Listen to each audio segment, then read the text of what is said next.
फलं श्रुत्वा गंगा स्नान फलं लभेत्।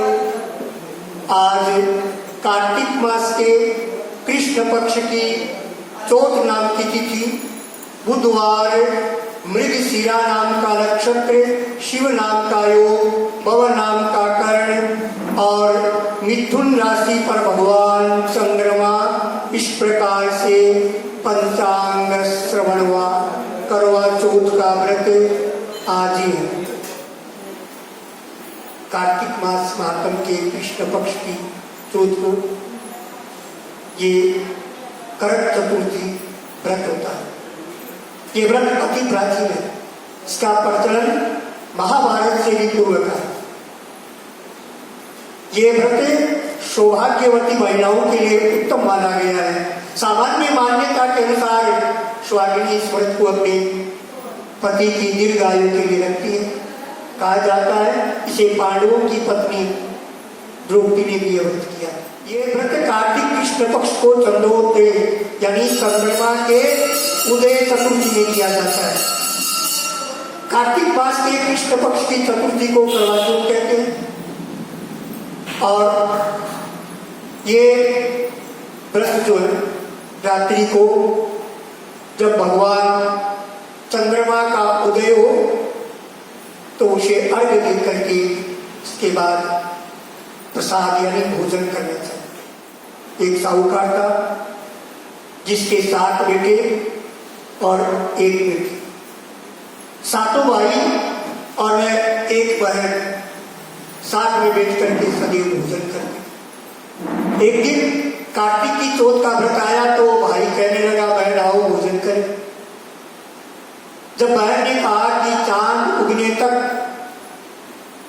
और मैं भोजन नहीं करूं, यानी बहन बोली आज मेरे करवा चौथ का व्रत है, चांद उगने पर ही कुछ अन्न आदि। तो भाइयों ने सोचा कि चांद उगने तक कौन बहन जो है भूखी रहेगी। तो एक भाई ने एक दिया जलाया और दूसरे भाई ने एक चावनी ली और तीसरे भाई ने उस दिए को एक वृक्ष की ओट से और चांदनी में ढक करके नकली चांद बहन को दिखा करके बहन से कहने लगे कि चल चांद उग गया अर्घ दे ले। बहन अपनी भाभीयों से कहने लगी कि चलो अर्घ दे। तो भाभिया ने कहा कि तुम्हारा चांद तो उग गया होगा, हमारा चांद तो रात में उग गया। बहन ने जब अकेले ही अर्घ दे दिया और भोजन कर लिया तो पहले ही ग्रास में एक बाढ़ आया। भोजन करते समय और ग्रास में पहले में अगर कोई बाढ़ आ गया तो समझो आज कुछ न कुछ समय का है। तो दूसरे ग्रास में एक कंकड़ आया, तीसरा ग्रास मुंह की ओर किया तो उसके ससुराल से एक संदेश आ गया कि उसका पति बहुत बीमार है, जल्दी भेजो। माँ ने जब अपनी लड़की को विदा किया तो कहा कि रास्ते में जो भी मिले उसके पांव लगे।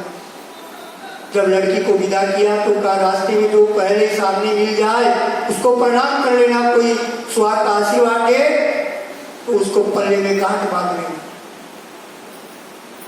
गांठ लगा करके और कुछ उसको हाथ में हो तो दे दे। बहन जब भाइयों से बात सुनी और भाइयों से बहन विदा हुई, रास्ते में जो भी मिला उसे यही आशीष दी कि तुम 7 भाइयों की बहन बनी रहो, तुम्हारे भाई सुखी रहे और तुम उनका सुख दे दो।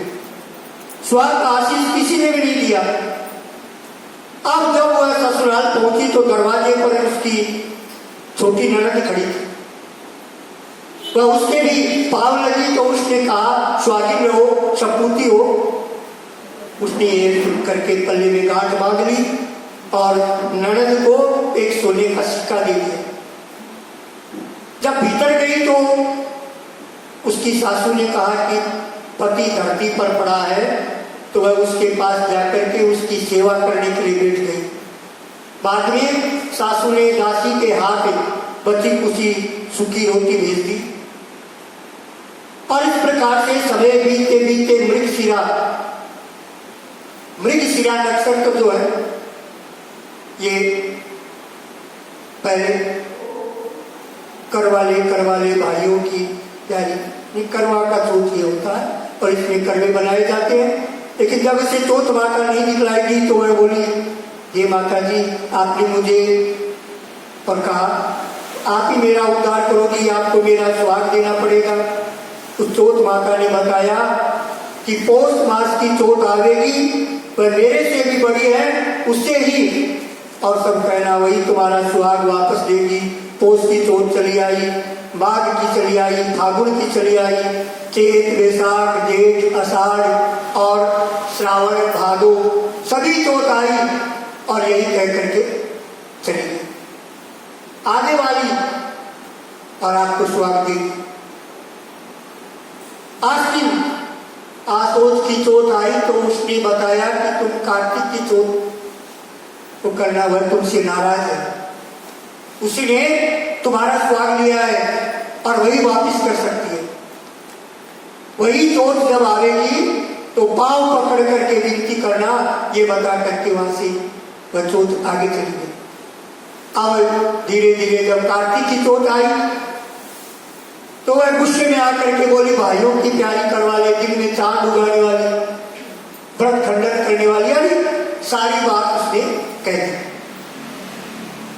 ये सुन करके चौथ माता को देखा, देख करके उसके पांव पकड़ के और कुछ न कुछ कहती हुई गिड़गिड़ाने लगी कि हे चौथ माता मेरा सुहाग तुम्हारे हाथ में है, आप ही मुझे सुहागिन करे। तो चौथ माता कहने लगी कि देखो पापी, मेरे पांव पकड़ करके क्यों बैठ गई।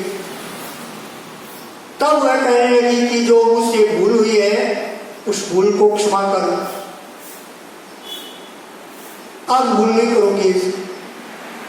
चौथ माता ने प्रसन्न होकर के आंखों से काजल, नाखून में से मेहंदी और टीके में से रोली लेकर के छोटी उंगली से उसके पति को अपने हाथ से छींटा दिया और वह उठ करके बैठ गया और कहने लगा, आज तो मैं बहुत सोया।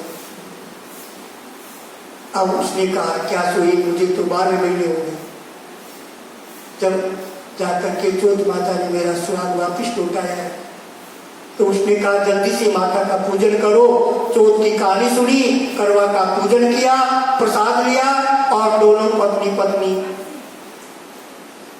वापिस भगवान की कृपा से और बड़े प्रेम से रहने लगे। उसने उन दोनों को चौपट पासे से खेलते देखा और उसने सासू जी को जाकर के बताया। तब से सारे गांव में ये प्रसिद्ध हो गई कि सब स्त्रियां और चौथ का व्रत करे तो सुहाग अटल रहेगा। जिस तरह से और उस साहूकार की बेटी का सुहाग दिया, उसी तरह से चौथ माता सबको सुहागिन रखे और यही करवा चौथ के उपवास की सनातन महिमा है। तो उन ऋषि ने दया करके उस मछली को अपने कमंडलों में रख लिया। पर जब कुछ समय के बाद में कमंडलों में भी नहीं हटा यानी बढ़ गई तो उसे कमंडलों से निकाल करके कुएं में डाल दिया और तावत तवन न ममो तत्र कूपे निवेशयति, कुएं में जब डाल दिया और जब उसमें भी नहीं समाई तो उसे कुएं से निकाल करके तालाब में डाल दिया। जब तालाब में भी नहीं समाई तो फिर समुद्र में डाल दिया। तटोवाद शंखम विष्णु मत्स्य स्वरूप, उस नारायण रूपी मत्स्य ने शंखासुर को मार डाला और उस शंख को हाथ में लेकर के विष्णु भगवान वहां से बद्रिकारण्य को चले गए। स्वामी हमारी प्रार्थना सुनिए, ये हमारे आनंद का समय है। आप वर देने वाले स्थानेस्मिन् गृह्णोवेदा अष्टांग प्रसाद से यज्ञ के भाग पाए हैं। इससे आपके प्रसाद से और यहाँ का जो स्थान है, ये स्थान आज से प्रयाग श्री कृष्ण गोविंद हरे मुरारे हे नाथ नारायण वासुदेवा गोपी दयिता विलो रही है।